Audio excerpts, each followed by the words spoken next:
ഇതാണ് നിങ്ങളെ brain wash ചെയ്യുന്ന രാഷ്ട്രീയ തന്ത്രങ്ങൾ അല്ലെങ്കിൽ പൊളിറ്റിക്കൽ ഐഡിയോളജീസ് എന്നതിനെക്കുറിച്ചാണ് ഇന്നത്തെ ചർച്ച. അപ്പോൾ അതെന്തൊക്കെയാണ്, എങ്ങനെയൊക്കെയാണ് എന്ന് അറിയാൻ നിങ്ങൾക്ക് താല്പര്യമുണ്ടെങ്കിൽ വീഡിയോ മുഴുവനായും കാണുവാൻ ശ്രമിക്കുക. കൂടാതെ നിങ്ങളുടെ പൊളിറ്റിക്സിലുള്ള സുഹൃത്തുക്കൾക്ക് അയച്ചു കൊടുക്കുകയും ചെയ്യുക. അപ്പോൾ ആദ്യത്തെ തന്ത്രം എന്നത് പൊളിറ്റിക്കൽ പാർട്ടീസാണ്. അത് എങ്ങനെയാണെന്നല്ലേ?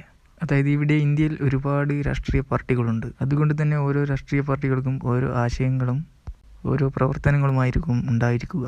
അപ്പോൾ ഇന്ത്യൻ പൊളിറ്റിക്കൽ പാർട്ടീസ് എടുത്തു നോക്കിക്കഴിഞ്ഞാൽ ഇവിടെ പാർട്ടി എന്നത് വലിയൊരു ശൃംഖല തന്നെയാണ്. അതുകൊണ്ട് തന്നെ ഓരോ പാർട്ടികളും അവരുടെ ആവശ്യങ്ങൾ ഉന്നയിച്ചുകൊണ്ടാണ് പ്രവർത്തിക്കുക. അതുകൊണ്ട് തന്നെ ഇവിടെ പാർട്ടികൾ തമ്മിൽ ഭിന്നിപ്പ് ഉണ്ടാവുകയും പ്രശ്നങ്ങൾ ഉണ്ടാക്കുകയും ചെയ്യുന്നത്. കൂടാതെ ഒരു പാർട്ടിക്ക് മറ്റൊരു പാർട്ടി വളരുക എന്നത് ഉൾക്കൊള്ളാൻ കഴിയാത്ത ഒരു കാര്യമാണ്. അതുകൊണ്ട് തന്നെ നമ്മുടെ രാഷ്ട്രവും രാഷ്ട്രീയവും ഒരിക്കലും വളരുന്നില്ല. പക്ഷേ ഇതുപയോഗിച്ച് രാഷ്ട്രീയ കക്ഷികളും നേതാക്കന്മാരും മുതലെടുക്കുകയും അവരുടേതായ നേട്ടം നേടിയെടുക്കുകയും ചെയ്യുന്നു.